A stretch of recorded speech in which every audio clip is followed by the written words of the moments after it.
They called me ungrateful, unstable, a stain on the Carter name. Then they uninvited me from my sister's Malibu wedding, said I'd ruin their image. I didn't show up. I didn't have to, because when the SEC stormed the ceremony and the groom was led away in cuffs, their perfect picture shattered on live TV, and my silence. It finally spoke louder than all of them. If you haven't subscribed to the channel yet, don't forget to hit subscribe, smash like button, and tell us in the comments where you're tuning in from. The smell of coffee filled my apartment as the first light of summer morning slipped through the blinds. Los Angeles was just waking up, the city humming faintly outside my window. I had barely taken a sip when my phone buzzed on the counter.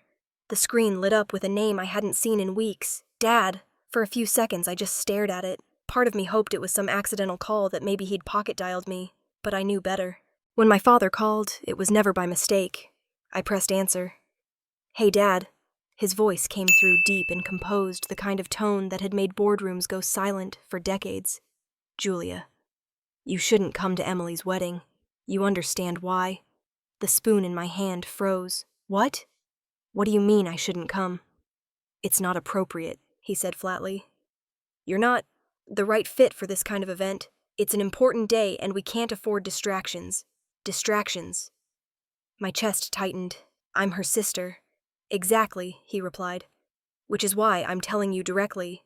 You've made certain choices that reflect poorly on this family. You're a disgrace, Julia. You don't know how to behave in the right circles, and it would only make things uncomfortable for everyone." I felt my throat burn. The words didn't even sound real. I tried to steady my voice. "You're serious? You're actually uninviting me for my own sister's wedding?" "I'm trying to protect you from embarrassment," he said, calm and deliberate, as if he were discussing a business decision. "This isn't personal. It's social. You've chosen a life that doesn't align with ours." He hung up before I could respond. I stood there staring at the phone, listening to the silence that followed. A few seconds later, a new email notification popped up. It was from the wedding planner. The subject line read, "Update regarding attendance." I clicked it open, and there it was. My name removed from the guest list, followed by a line that made my stomach twist. "Reasons socially unfit." I sank onto the kitchen stool, my legs suddenly heavy. The sun had climbed higher, spilling gold across the floor, but I felt cold. My hands trembled slightly as I scrolled through old messages on my phone. Texts from Emily, photos from when we used to laugh together, a message from Mom with hearts after I'd sent her money for her birthday trip last year. Everything I had done for them. Helping Emily set up her first design studio, handling Dad's PR mess, when the foundation was audited, bailing out the family's reputation more times than I could count. It all flashed before me like a cruel montage. None of it had ever really mattered. I looked up at the framed photo on the wall, the Carter family portrait from 5 years ago. Dad in his tailored suit, Mom smiling politely beside him, Emily glowing in a white summer dress, and there I was, slightly off to the side like I'd wandered into the frame by accident. A dull laugh escaped me. "Socially unfit," I whispered. The words tasted metallic in my mouth. I walked to the sink, the mug still warm in my hand, and hurled it down. The crash echoed through the apartment. Coffee splattered across the tile, spreading like a stain I didn't bother cleaning. I opened my laptop and refreshed my inbox. At the top was a forwarded article from Emily, one she'd sent to our family group chat the night before. The headline, "Richard Carter honored as Los Angeles Philanthropist of the Year." Underneath was her message, "Proud of you. Dad, can't wait for the wedding. Our family deserves this moment." I stared at the screen until the words blurred. The same father who'd built his career preaching integrity had just told his own daughter she wasn't worthy of standing beside him. My chest rose and fell slowly. I pressed a hand against the counter, trying to ground myself. For years I'd believed that if I worked hard enough, achieved enough, maybe he'd finally see me as more than an inconvenience. But success to him only counted if it came wrapped in his approval. The clock on the wall ticked loudly, filling the silence. I looked around my apartment. The clean lines, the neutral colors, the life I'd built on my own. No part of it had come from him. That realization should have hurt less than it did. I walked to the window, pulling the blinds open. The skyline stretched out before me, glass and sunlight bleeding into the horizon. Cars moved like veins of light through the streets. From up here, everything looked calm, ordered, beautiful. Nothing like the chaos in my chest. My reflection in the glass stared back, pale and distant. I whispered, almost to myself. I thought if I became someone he could respect, he'd finally be proud. But to him, I'll always be the flaw in his perfect picture. The city roared faintly below. Somewhere far away, people were celebrating beginnings. Mine, it seemed, had just ended. I stood there for a long moment, feeling the morning heat against the glass. Then I turned away, the email still open on the laptop, the words socially unfit glowing like a brand on the screen. I didn't cry. Not yet. I just stood in the quiet, wondering if the real pain came from being betrayed, or from realizing I'd never been accepted in the first place. 3 years earlier, the dining room in our Brentwood house smelled like roasted duck and red wine. It was one of those evenings my father liked to call family nights, though they always felt more like board meetings. The chandelier above us glowed soft and golden. My father sat at the head of the table phone beside his plate, every few seconds lighting up with new messages from the Carter Foundation. Mom poured him another glass of wine, smiling that polite, tight smile she always wore when she was nervous. Emily sat across from me, chattering about her plans to open her own design studio in Santa Monica. Dad nodded approvingly between bites, the way he did when the conversation pleased him. I watched him, the corner of my mouth, twitching. "Dad," I said, finally setting down my fork. "I've been looking at some of the Foundation's quarterly reports." He looked up mid-sip. "Why?" "Because there's a problem," I said, trying to keep my voice calm. "The Foundation's transferring funds from your personal account to finance one of David Prescott's ventures. That's not legal, Dad." The room went still. Emily's smile faltered. Mom froze, the wine bottle still tilted. My father's eyes hardened as he set the glass down. "What did you say? Seen the documentation?" I said quietly. "Money's being moved under the label charitable partnership. It's not. It's an investment. You're blending your personal finances with the Foundation's." He stared at me, the lines around his mouth tightening. "You've been reading internal files. You have no right to access those." "It's public record," I countered. "You can't hide this. The auditors already flagged it." I reached into my bag and pulled out the paper I'd folded twice. The front page headline read, "Carter Foundation under review for financial irregularities." I placed it gently in the center of the table. The sound that followed was sharp and startling. His wine glass shattered as it hit the table. Red spilled across the linen like blood. "You're trying to destroy me," he hissed. Mom reached out instinctively, grabbing my wrist. Her hand trembled. "Julia." "Please," she whispered. "Don't do this tonight." Emily couldn't even look at me. Her eyes darted between us, wide and frightened. "You're making this worse," she muttered. Barely audible, "I'm not trying to destroy anyone," I said, forcing my voice steady, even though my chest ached.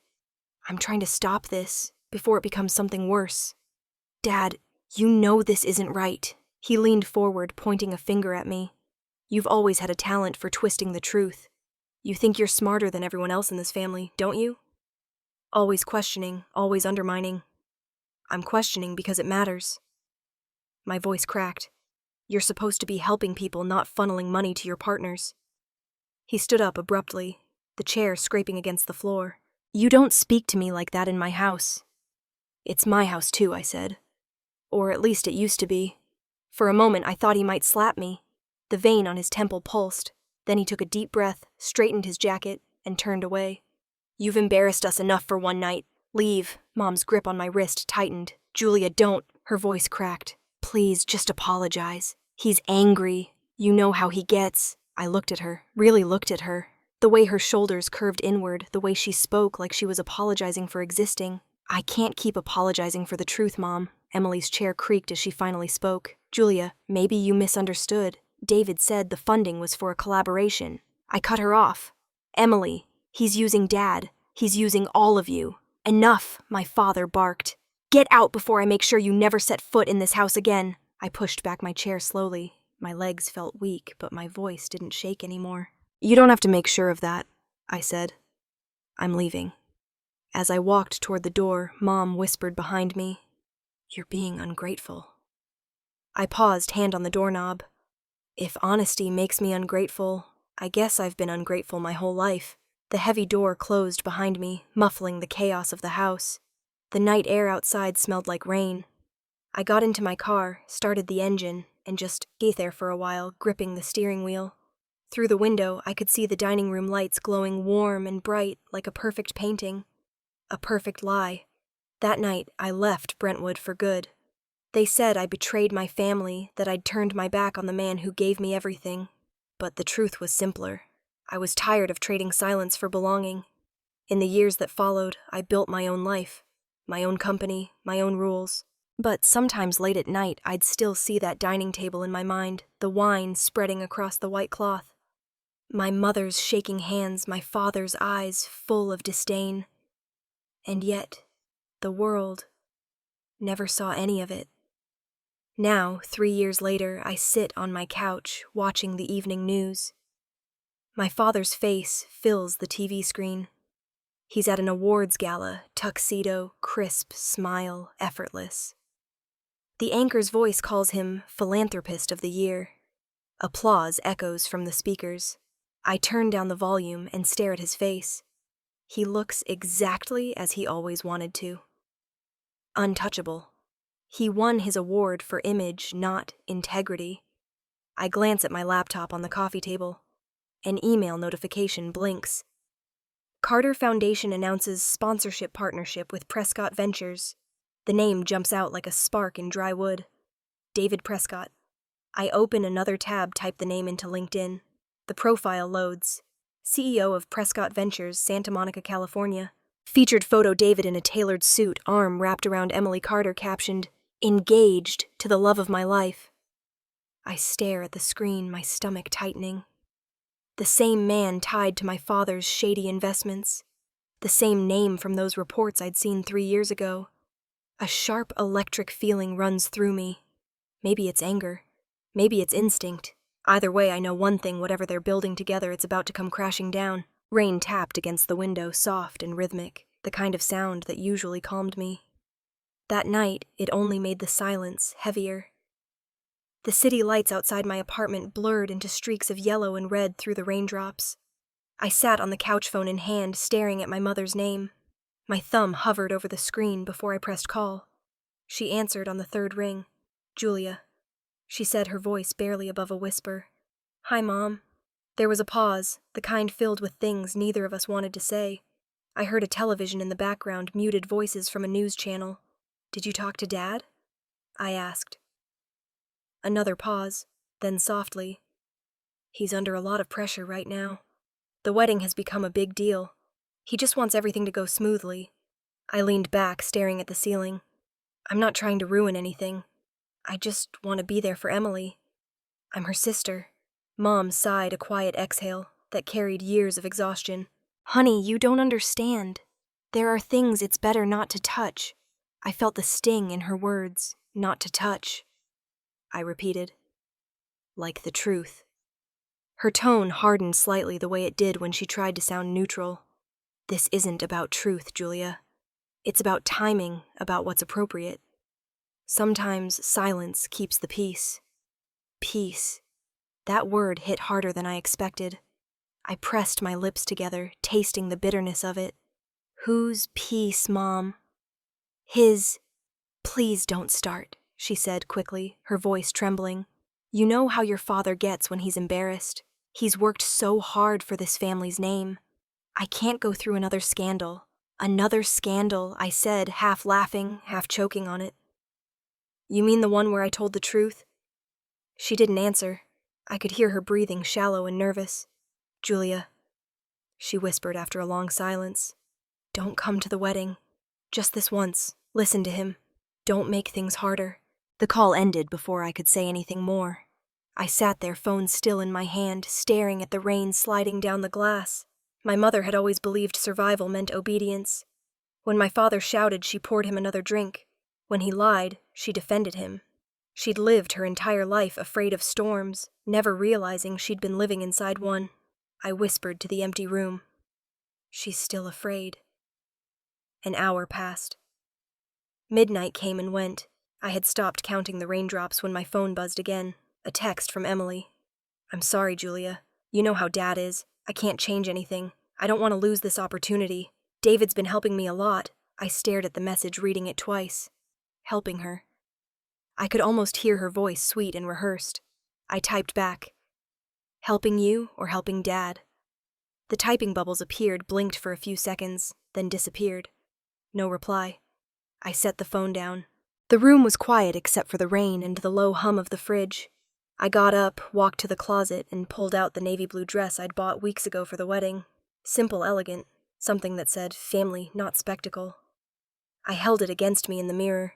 It suddenly looked foreign, like it belonged to someone still naive enough to believe she had a place among them. I folded it carefully, smoothing the fabric once, then again, and placed it back into the box it came in. For a moment, I stood there, surrounded by the kind of silence that wasn't peaceful. It was hollow. I thought of all the times I'd stepped in for Emily, all the nights I'd answered her calls, crying about rent, about men, about life being unfair. I'd always been the problem solver, the responsible one, the invisible safety net. But now, being part of the family was an image they couldn't afford. Sometimes the cruelty isn't in the yelling or the rejection. It's in the calm, careful way people pretend you never existed. I walked back to the kitchen. The wedding invitation sat on the counter, glossy and elegant, embossed in gold letters. The Carter family invites you to celebrate the union of Emily Carter and David Prescott. I picked it up, ran my fingers over the edge, and tore it clean down the middle. The sound of paper ripping cut through the quiet like thunder. I tore it again and again until all that was left were tiny pieces on the countertop. The rain outside slowed to a drizzle. I opened the window and let the breeze sweep through. The fragments of the invitation lifted slightly, fluttering off the counter and out into the night. They spun in the air like ash before disappearing into the darkness. Down below, headlights glowed through the wet streets. Los Angeles moving on like nothing had happened. The smell of rain filled the room, and I stood there, the wind touching my face, the city lights flickering across the glass. I felt something shift inside me. Not anger, not even sadness. Just a strange, quiet acceptance. Maybe what hurts the most isn't being hated. It's being forgotten by people who once swore you were irreplaceable. The rain stopped completely. I closed the window, turned off the lights, and sat on the edge of my bed.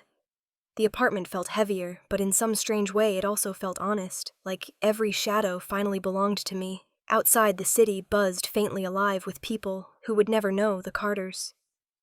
Never know that somewhere above them, a daughter had just been erased from her own family's story. I lay back, staring at the ceiling, until my eyes adjusted to the dark. And in that darkness, I realized something simple. Silence isn't empty. It's full of every truth no one wants to hear. The sun felt different in San Diego. Soft, forgiving. I sat on the balcony of a lakeside resort, the pages of my journal fluttering in the breeze. Below, the water shimmered like glass, broken only by the occasional ripple of a duck drifting past. I'd written a single line across the top of the page. I wasn't invited. But I can still choose where I belong. The sentence looked cleaner on paper than it felt inside me. Maybe because this was the first weekend in months that didn't belong to anyone else. No deadlines, no family, no pretending. Just quiet. A knock came at my door, followed by a familiar laugh. I knew it had to be you. I turned startled and saw a tall man leaning in the doorway of the resort cafe across the hall. It took me a second then. Mark Ellison.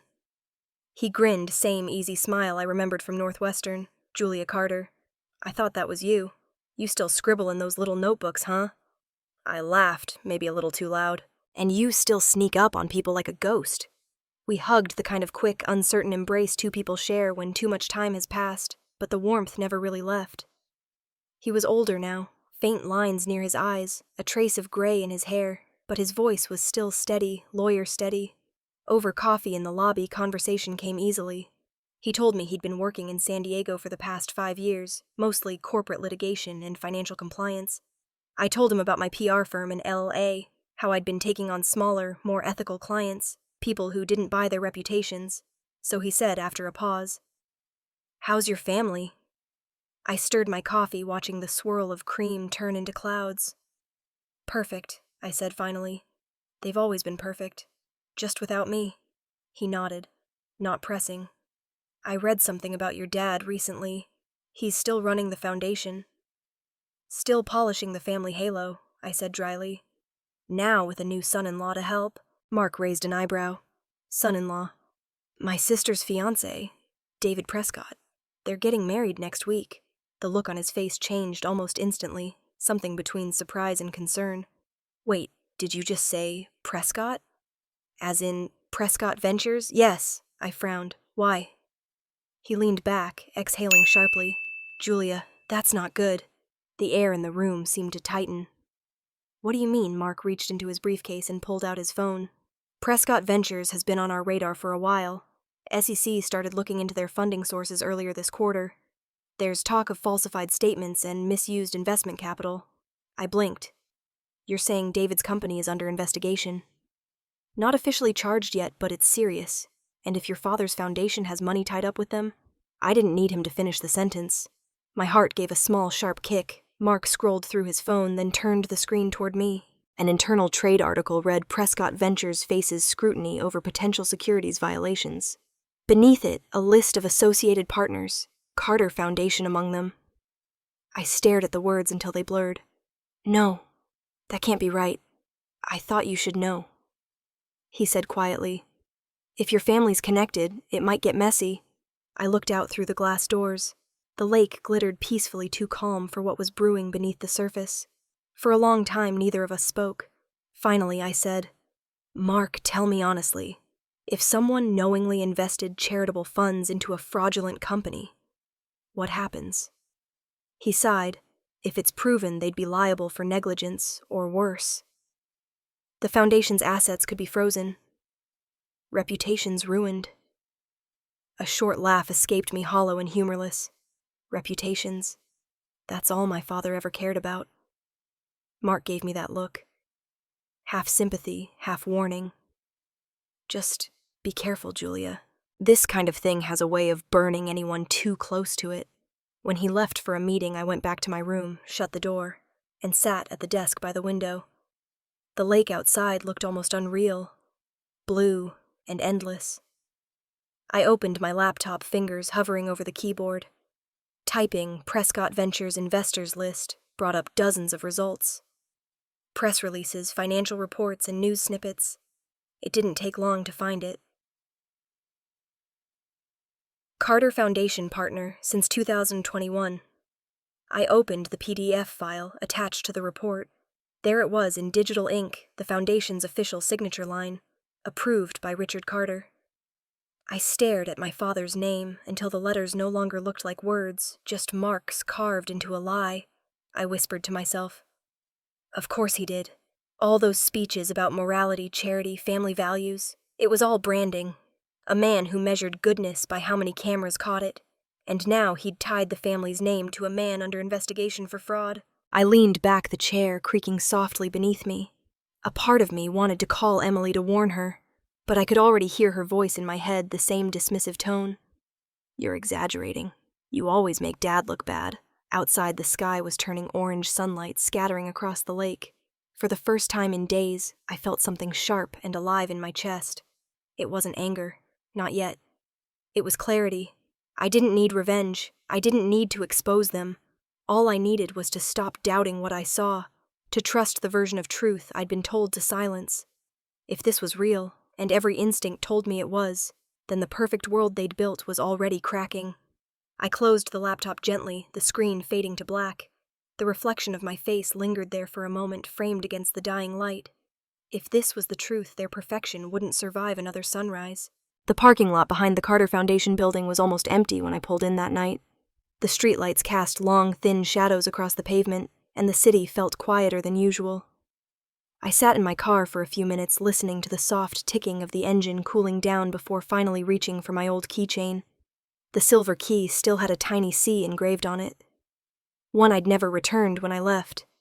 Inside, the air smelled of dust and floor polish. I flicked the light switch, and the fluorescent bulbs buzzed before flickering to life. The sound was too loud in the silence. Every step echoed down the hallway like a secret that didn't want to stay hidden. The records room was at the end of the corridor behind a door labeled Archives, authorized personnel only. I still remembered the keypad code. Dad's birthday. 0612. The lock clicked open. Rows of metal cabinets lined the walls. Each one held decades of donations, projects, partnerships. Every line crafted to make the Carter Foundation look like a symbol of generosity. I ran my fingers along the file labels until I reached the section marked Investment Programs, 2021-2023. The drawer creaked when I pulled it open. I scanned quickly, names of companies, charity partners, nonprofit fronts. And then I saw it, Prescott Ventures Partnership Agreement. My pulse quickened. I slid the folder out and placed it on the desk beneath the buzzing light. The first page was standard, a joint statement of collaboration, all legal pleasantries and jargon. But the numbers underneath told the real story. Investment amount, $1,800,000. Source Charitable Endowment Fund. Restricted account. Restricted account. That money was supposed to go toward housing for veterans, not some tech investment scam. The next page carried both signatures, David Prescott's bold scrawl, and beneath it, in precise, deliberate penmanship, Richard Carter. My hands tightened around the paper. For a second, I couldn't breathe.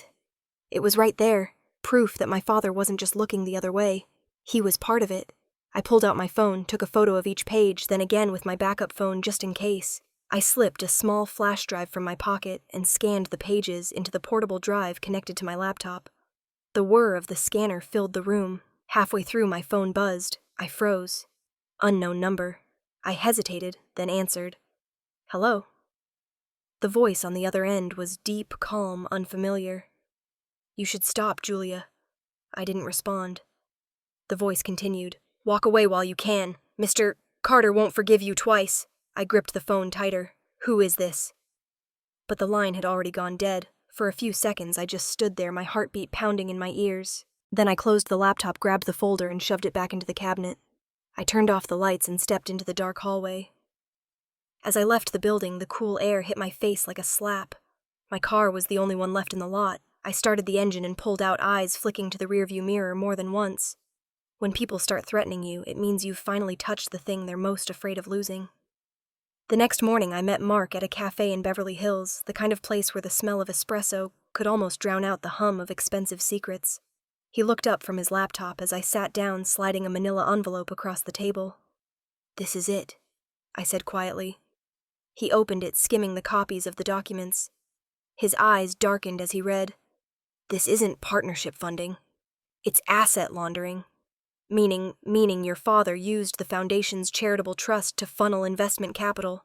If SEC sees this, they'll open a case immediately. I nodded, stirring my coffee just to have something to do with my hands. I'm not looking for revenge, Mark. I just can't keep pretending I didn't see it. He gave me a long look. I know, but once this goes out, it won't stop at him. Emily, your mom, everyone's going to feel it. I know, I said again. My voice was steadier than I expected. But lies don't dissolve just because you look away. When we parted ways, I drove straight home.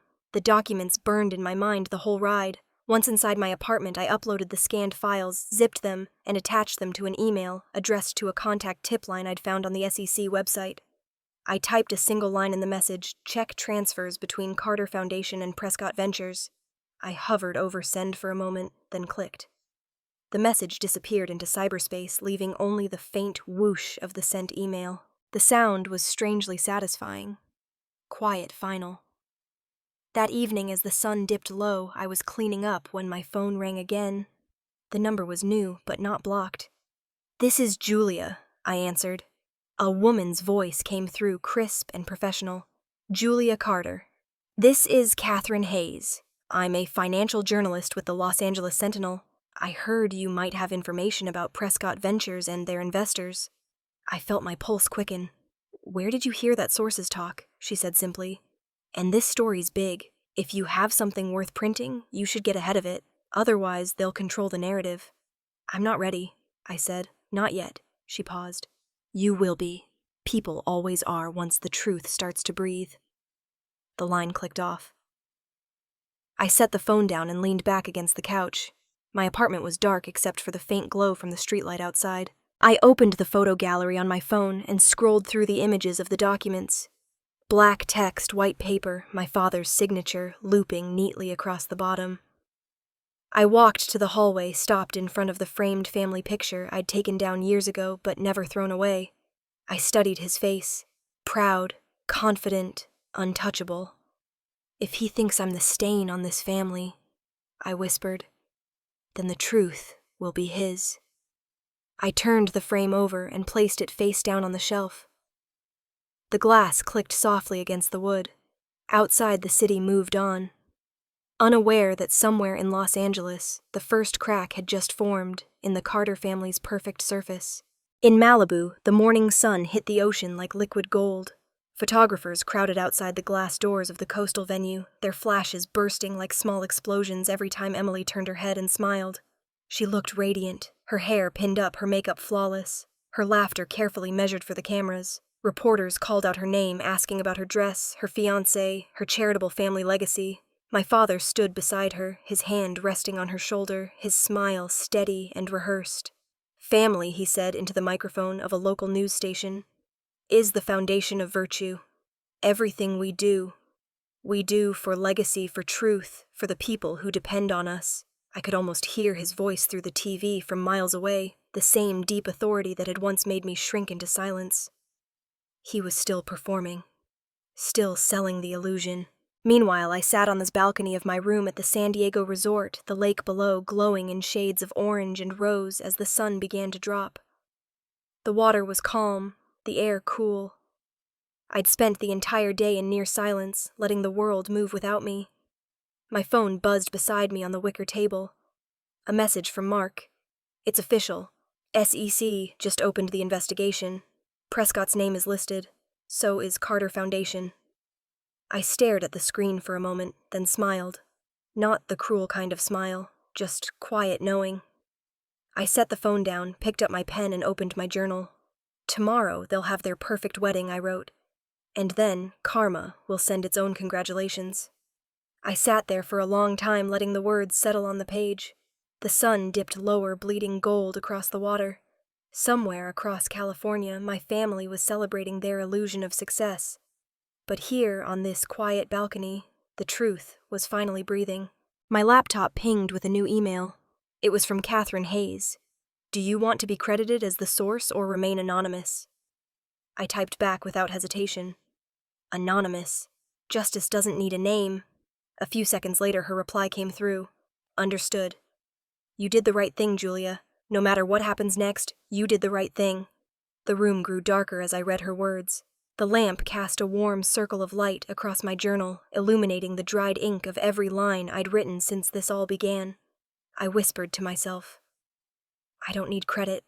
I just need the truth to exist after my silence. Outside, the sound of crickets began to replace the laughter of guests I imagined echoing through that Malibu venue. I stood closing the journal and slipped on a light jacket. The air had turned cooler, and I needed to walk. The path around the lake was empty. The faint reflection of the resort's lights shimmered across the water. I walked slowly, my shoes crunching on the gravel. My thoughts moving even slower. Every step felt like a release. Somewhere in the distance, a song played from a nearby patio. One of those old jazz instrumentals my father used to hum when he was in a good mood.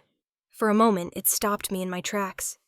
The nostalgia came sharp and unexpected. I could almost see him at the piano, in the old Brentwood house, swirling a glass of scotch, while I tried to match the notes as a kid. I remembered how proud I used to be when he'd smile at me for getting the rhythm right, and how quickly that smile had turned to irritation once I started asking questions about things that didn't add up. The music faded back into the night air, leaving only the sound of the lake lapping gently against the shore. I kept walking until I reached a small wooden dock that jutted out over the water. I sat there, legs crossed, staring at the surface until it became impossible to tell where the reflection ended, and the sky began. The clouds shifted thin wisps, catching the last traces of sunlight. I felt my heartbeat slow. There was no anger left in me anymore. No rush of vindication, no ache for revenge. What replaced it was quieter, heavier, but strangely peaceful. Maybe this was what strength really looked like. Not the fire of confrontation, but the stillness that comes after you finally stop asking to be seen. Somewhere out there, Emily was probably laughing over champagne, her wedding rehearsal in full swing. My father would be shaking hands with donors, talking about family values and legacy, oblivious to the fact that the walls were already cracking. Tomorrow, the world would see the truth, but tonight it was just me and the lake, and the faint echo of a song I no longer associated with him. I leaned back on my palms, closing my eyes. The air smelled faintly of pine and wet soil. The kind of scent that reminded you that no matter how much people tried to build their empires, the earth would always be there, unbothered, waiting for balance to return. When I finally stood, the night was deep and blue, the moon a thin slice above the water. I walked back slowly toward the resort lights, every step lighter than the last. I wasn't preparing for revenge anymore. I was preparing to witness. And when dawn came, I knew I'd be ready to watch the truth walk straight into their perfect little fairy tale. The morning light over Malibu looked almost unreal, the kind of light you only see in photographs. Soft gold, effortless. From the air, the beachside venue shimmered like a postcard. White chairs lined neatly on the sand, floral arches, swaying gently in the breeze. Guests arrived in waves of pastel linen and designer heels. Photographers called out names, flashes popping like fireflies. Emily stepped out of the white vintage Rolls-Royce, her wedding gown catching the light like silk spun from clouds. My father stood beside her, proud as ever, hand on her arm, that politician's smile fixed perfectly in place. Every movement, every glance was performed. The orchestra began playing a string version of Canon in D. Guests hushed their phones ready. My father leaned down and whispered something to Emily. She laughed on cue. "Mr. Carter over here," a reporter shouted. He turned toward the cameras. "Our family couldn't be happier," he said, his voice smooth and polished. "Carter Foundation and our family have always placed honor and transparency at the heart of everything we do. Today is a celebration of that legacy." Applause followed, and he basked in it. To anyone watching, he looked like a man who'd won. But 150 miles south in my quiet resort room, overlooking the San Diego lake, I was sitting cross-legged on the bed, with a cup of coffee and the TV on low volume. A headline flashed across the entertainment channel. "The Carter-Prescott Wedding, Malibu's most anticipated event of the season." The reporter's voice was bright and eager. Philanthropist Richard Carter and designer Emily Carter are hosting what's being called the Wedding of the Year, attended by Los Angeles elites, investors, and media alike. The event symbolizes the Carter family's impeccable reputation and influence. I took a slow sip of coffee, a tired smile forming at the corner of my lips.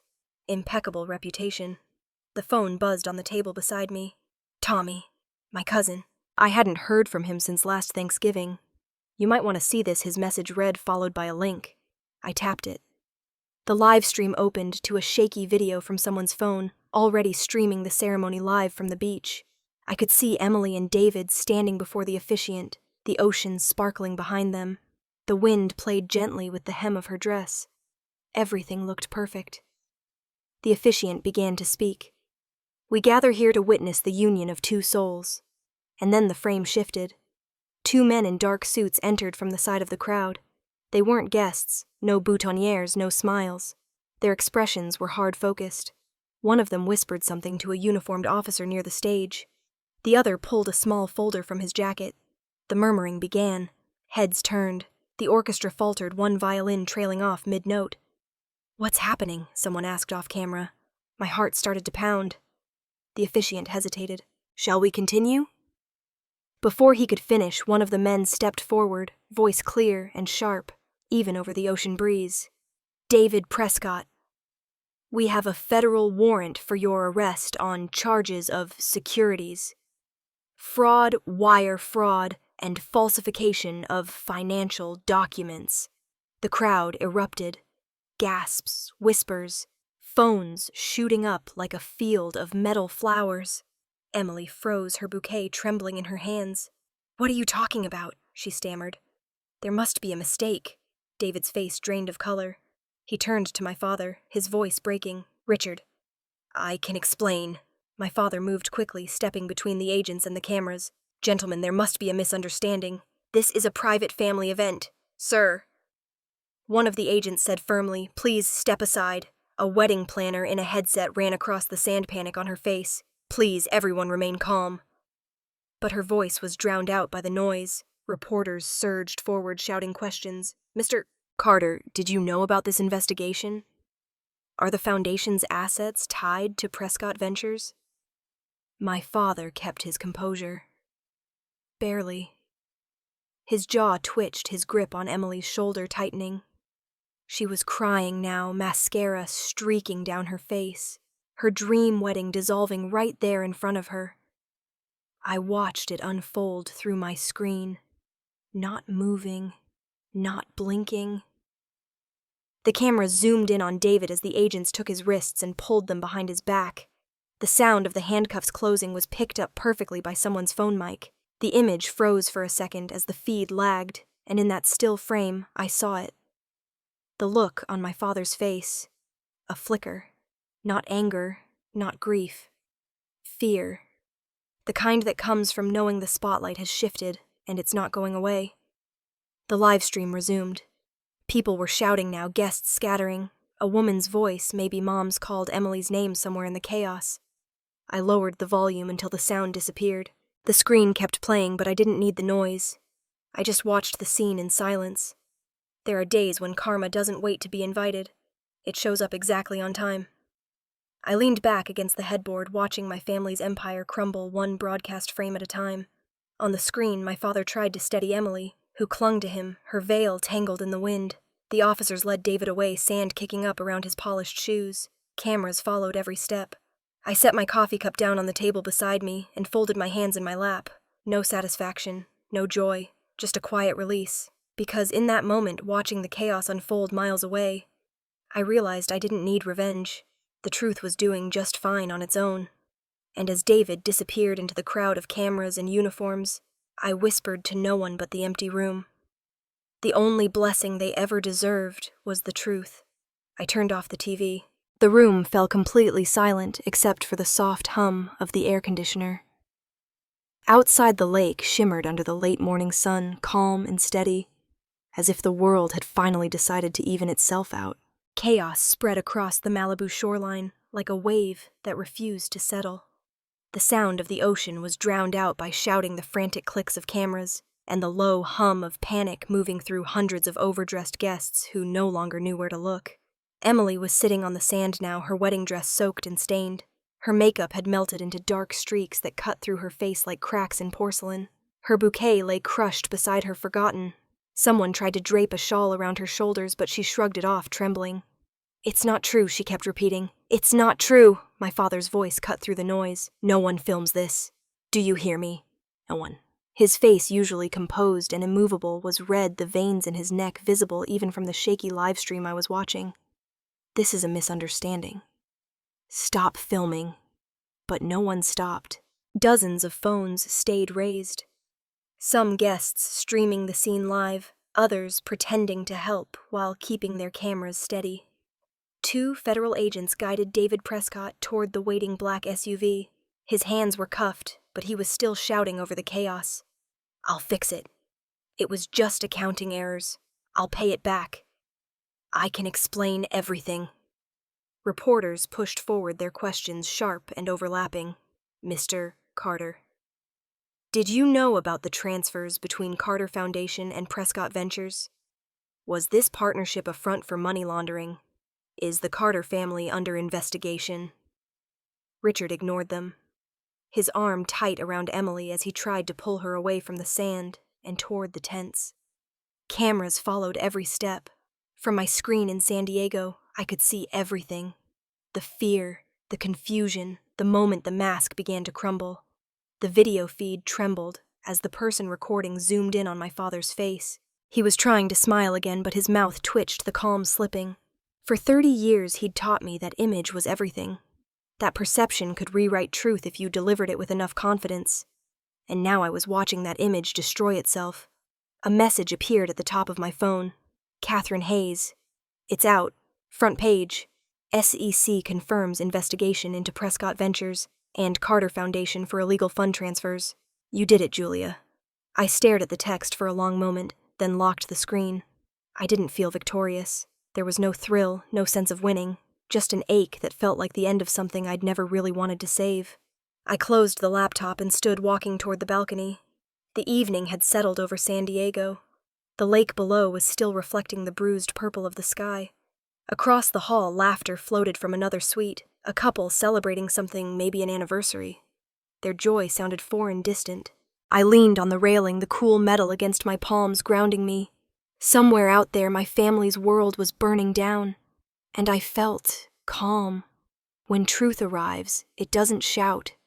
It just stands there until the lies have no room left to breathe. I stayed there until the sky turned dark, watching the first stars blink to life. Back in Malibu, the night turned uglier. My cousin Tommy's texts came through in bursts, reporters everywhere. Dad's yelling at security, Mom's crying, Aunt Helen fainted, Emily's hysterical. I scrolled down to a blurry photo, my father shielding his face with one hand, the other gripping Emily's arm as police lights flashed around them, my mother's body being lifted by paramedics, her heels dangling loosely from one foot. Then another message, they're putting Emily in a car, she's screaming at him. Someone caught it all on camera. I exhaled slow and quiet. There was nothing left to do but watch the collapse. The news channels picked it up within the hour. Every major network replayed the footage. David Prescott in handcuffs. Richard Carter's meltdown Emily sobbing into her ruined veil. The same man who had lectured about integrity now stood under a banner reading "Philanthropist under federal investigation." I turned off the TV. The glow from the screen lingered on the walls for a moment before disappearing. I poured myself a glass of water and sat back down on the balcony. A soft breeze moved through the curtains, carrying the faint scent of jasmine from the garden below. The couple next door was still laughing, taking photos under the porch lights. Their camera flash went off once, twice, cutting through the dark. Funny how life went on. How somewhere someone was always celebrating while someone else was unraveling. I closed my eyes and let the wind brush against my face. My father once told me that power was control, that to lose control even for a second was to lose everything. But the truth doesn't ask for permission. It doesn't care about timing or legacy or who's watching. It just arrives. And when it does, it doesn't scream. It doesn't threaten. It simply stands there, patient and silent, while the liars choke on their own noise. Somewhere in Malibu, cameras were still flashing, catching every broken piece of the story. My father trying to cover his face. Emily crying in the back seat of a black car. My mother's fainting body framed by lights and microphones. All the things he spent a lifetime building. The speeches, the image, the perfect family, shattered in one evening. I set my glass down and looked out at the lake again. The reflection of the moon rippled softly against the water. It was beautiful. Peaceful. I whispered to the night, "It's over, Dad." And for the first time in years, the silence that followed didn't feel empty. It felt like truth finally taking a deep breath. The morning light slipped through the curtains, warm and golden, touching the sheets before it reached my face. I blinked against it, the room still quiet, except for the faint hum of the air conditioner. For the first time in days, I had slept deeply without dreams. Then the sound started. Low, persistent vibrating against the nightstand.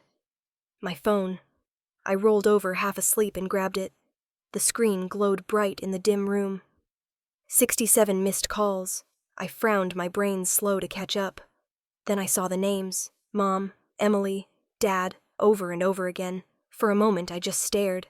The notifications blurred together like static. I tapped the voicemail icon. The first message played automatically. Mom's voice filled the room, shaky and broken.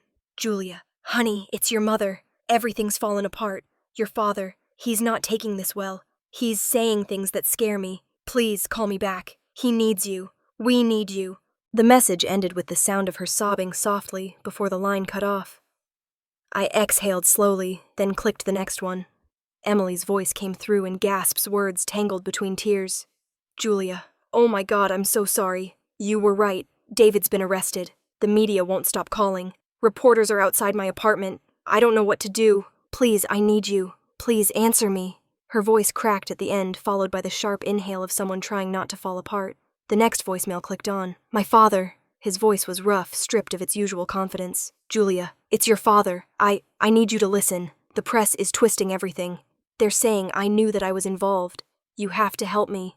You know this isn't what it looks like. You could tell them. Something to calm things down. You've always been good with words. I need you, Julia." I closed my eyes. The sound of his voice, pleading unsure, felt surreal. I had imagined this moment so many times, the day he would finally see me as something other than a flaw. But hearing it now, it didn't bring satisfaction. It just felt heavy. I set the phone down on the counter and walked to the kitchenette. The resort was quiet except for the distant sound of waves brushing the shore. I filled the kettle, poured in coffee grounds, and watched the dark liquid swirl into the glass pot. The smell filled the air, grounding me. Sunlight crept across the floor as I poured a cup and sat at the small table by the window. The lake outside sparkled, impossibly bright, as if nothing in the world had gone wrong. I took a slow sip and let the warmth spread through me. The phone buzzed again. More missed calls. I ignored it. When they cut me out of the family, I thought I'd lost everything. The sense of belonging, the illusion of love, the hope that I mattered. But now, listening to their voices crumble, I realized something simple and true. They were the ones who had lost me. The cost of their perfection had finally come due. I picked up the phone again, scrolled through the voicemails, then opened a text from Mark. They know the documents came from inside the foundation. Do they suspect you? I typed back no, and I'd like to keep it that way. The 3 dots blinked for a moment before his reply appeared. Understood. SEC has issued official statements. It's spreading fast. I looked up at the lake again. Tiny ripples moved across the surface, breaking the reflection of the sky. I thought about how still everything had been yesterday, how peace always feels temporary before the truth shakes it loose. Another voicemail came through, this one shorter. My father again. Julia, please. The lawyers can't control this. The foundation's under review. They've frozen our accounts. You have to believe me. I didn't know what Prescott was doing. I let it play until it ended, then hit delete. Another from Emily. I can't walk outside without cameras flashing in my face. They're calling me complicit. Julia, please pick up. Delete. Mom again. I can't reach your father. He's locked himself in his office. I think he's drinking again. I don't know what to do. Delete. I didn't delete them out of anger.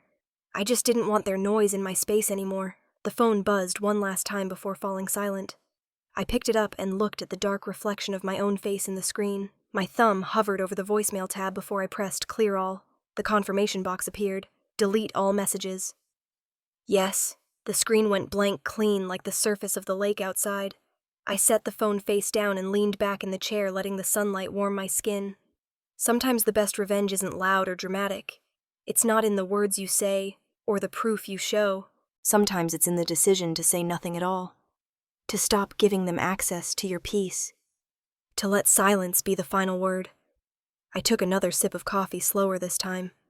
The bitterness was comforting. Outside, the water glittered brighter as the sun rose higher.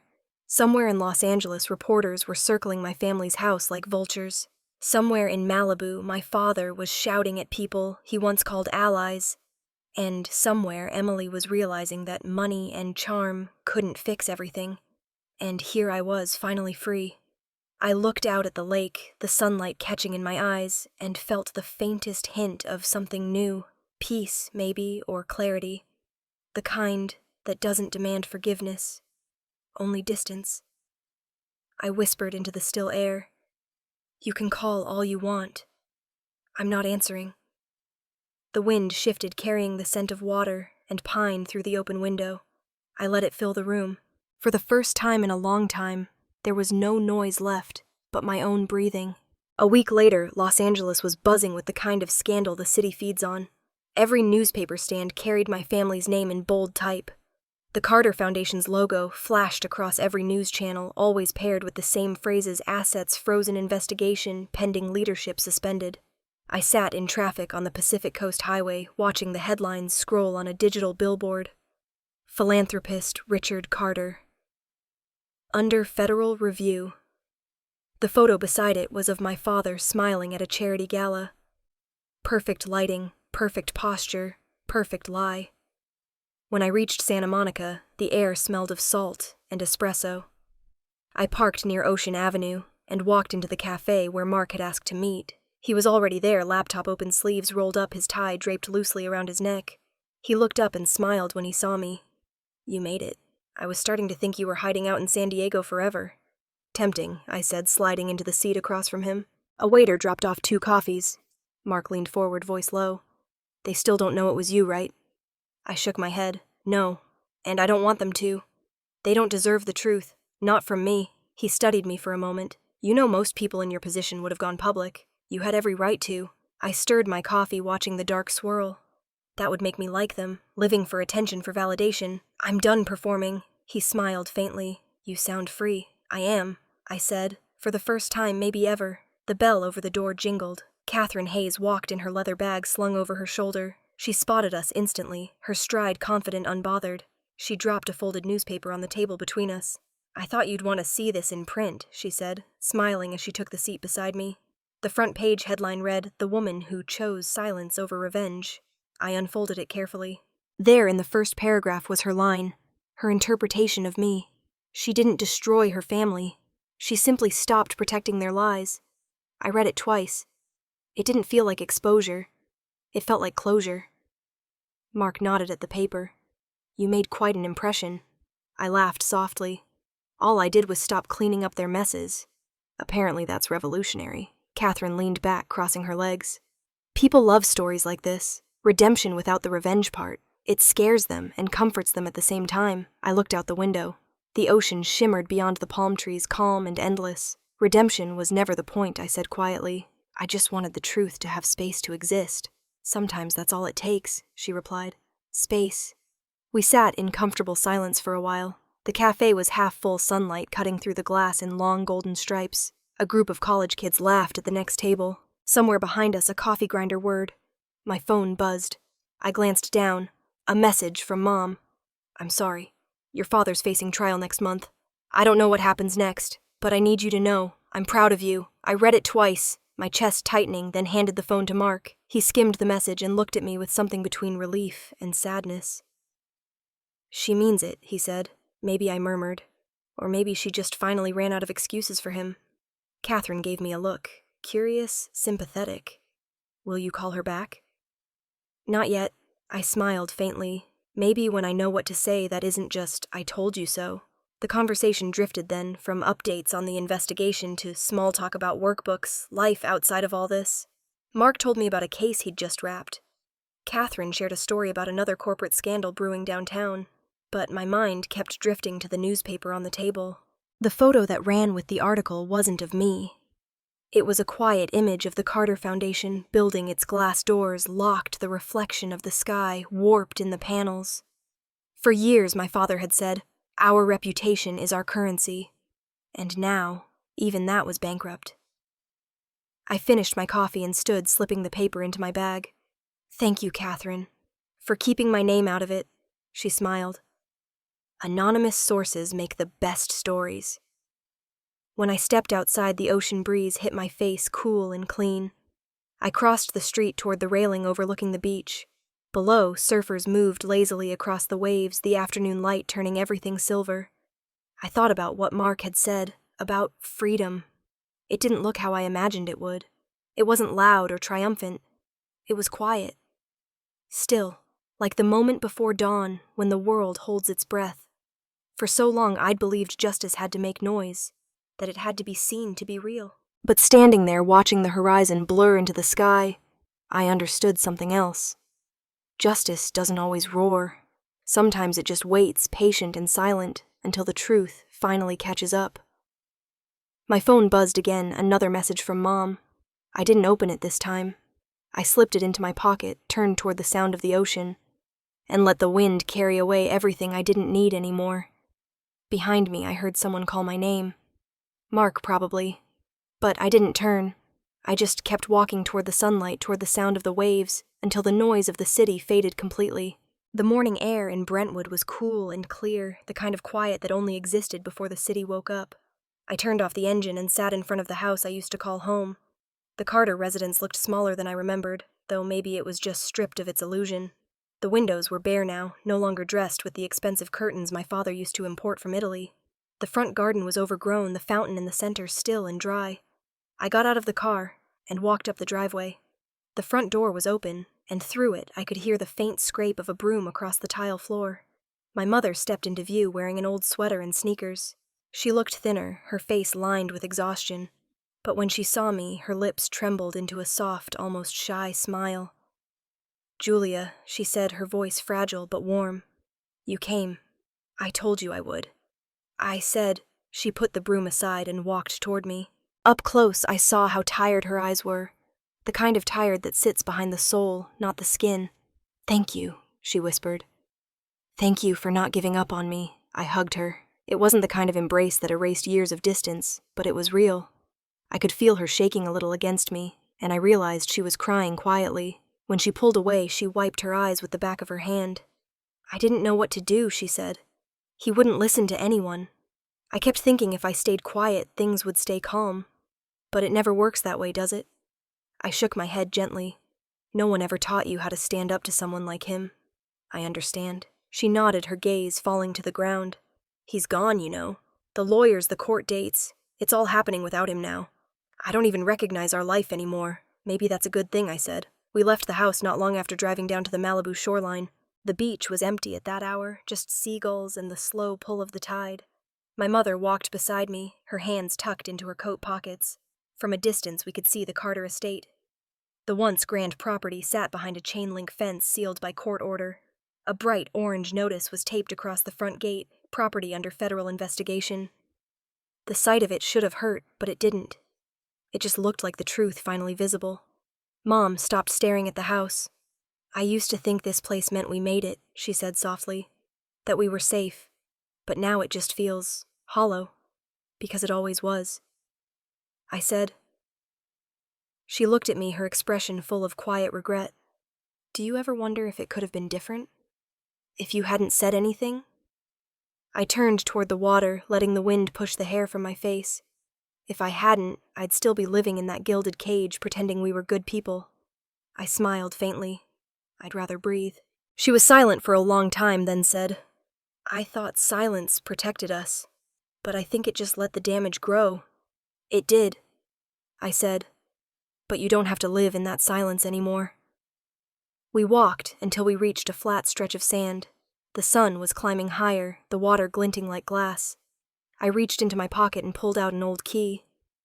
The spare from the Brentwood house, the one I'd kept without knowing why. It was warm from my hand, small but heavy with everything it symbolized. I held it up to the light. "You know," I said, half smiling, "I used to think this key meant belonging. Now it just feels like permission to leave." Mom watched as I tossed it into the waves. The sunlight caught the metal for a split second before it disappeared beneath the surf. We stood there quietly watching the ripples fade. After a while, Mom said, "You've proven something to me, Julia. That silence isn't weakness." I turned to her.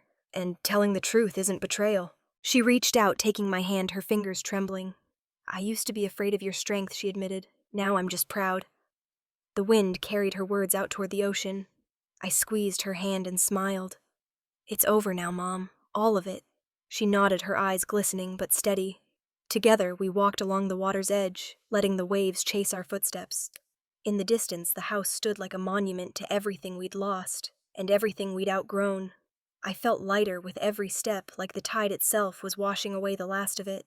I looked up at the sky, the morning bright and cloudless. For the first time in years, the horizon looked like a beginning instead of an end. Sometimes forgiveness isn't about absolving someone else. It's about freeing yourself from the gravity of their mistakes. As the waves swallowed the last trace of the key, I felt something inside me settle. Not joy, not triumph, just peace. My mother glanced at me and smiled. "Ready to go home?" "I already am," I said. And as we turned back toward the car, I didn't look at the house again. It no longer had any claim on me. A year later, San Diego had become home in a way no other place ever had. The city moved at a pace that matched the rhythm of my own life now. Steady, quiet, deliberate. My mornings began not with chaos, but with sunlight spilling through my office window, and the smell of fresh coffee from the cafe downstairs. My company was small, but it was mine. A modest firm that specialized in ethical brand consulting. I called it Horizon Media. We worked with local businesses, nonprofits, and startups that actually cared about integrity instead of optics. Every client who walked through our door wanted to build something real. That more than anything made me feel like the circle had closed. On Thursdays, we hosted workshops in the conference room overlooking the lake, sessions for women who had been mistreated, overlooked, or silenced in their careers or families.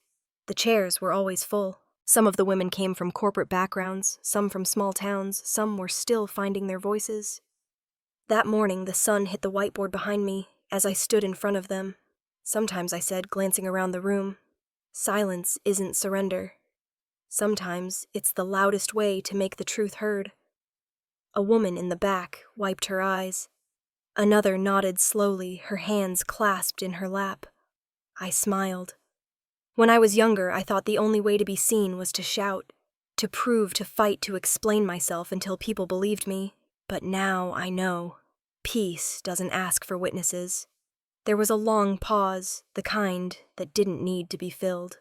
When the session ended, several women lingered to talk, to hug, to thank me. I told them I didn't have all the answers. I'd just learned to stop apologizing for seeing what was true. By the afternoon, the office was quiet again. My assistant left early, and I locked up walking the short path down to the lake. It was the same one I'd visited the day I learned the Carter Empire had fallen. The water still carried that strange mirrored calm. Sky above sky, below, everything balanced. I sat on the same stone bench, the breeze brushing my hair across my face. The sound of water lapping at the shore was the same, but I wasn't. The ache that used to live in my chest had softened into something lighter, something closer to gratitude. My phone buzzed beside me. A message from Mom. I'm proud of you.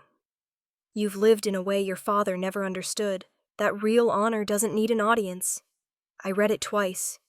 The words landed differently now. They weren't an apology, but they didn't need to be. They were acknowledgement. I smiled, set the phone on the bench, and closed my eyes. The air was cool against my skin. Somewhere across the water, a bird called out. And for a moment, I could almost hear the echo of my own younger voice. The one that used to tremble, the one that used to ask for permission. I whispered to the wind. I didn't destroy them. The truth did. The waves rolled in softly, carrying the sound away. And then quietly. And I finally found peace in the silence. For a long while, I just sat there, breathing in the scent of the lake, feeling the kind of stillness that only comes after a storm, the kind you can't rush or fake. I thought about everything that had happened, everyone I used to be angry at. The anger was gone now. What remained was understanding. Dad was gone. Emily was rebuilding her life somewhere up north. Mom had moved into a small house near Palm Springs, filling her days with gardening and long phone calls that no longer tiptoed around the truth. We spoke often now about simple things, the weather recipes, memories that no longer hurt. Sometimes I missed the idea of family more than the people themselves. But maybe that's how healing works. You stop wishing for the version of the story that never existed, and learn to live inside the one that did. The sun began to set, streaks of pink and gold spilling across the lake. I stood, slipping my hands into my coat pockets. The wind shifted, carrying the faint sound of laughter from somewhere behind me. It wasn't mine, but I smiled anyway. Life was moving again. I walked back toward the path, my footsteps quiet on the gravel. Behind me, the water rippled gently, swallowing the last of the day's light. If you've ever been shut out of your own family, if you've ever been told that your truth makes people uncomfortable, remember this. Justice doesn't need applause. It doesn't need to be loud or dramatic. It only needs to survive. And when it does, so will you.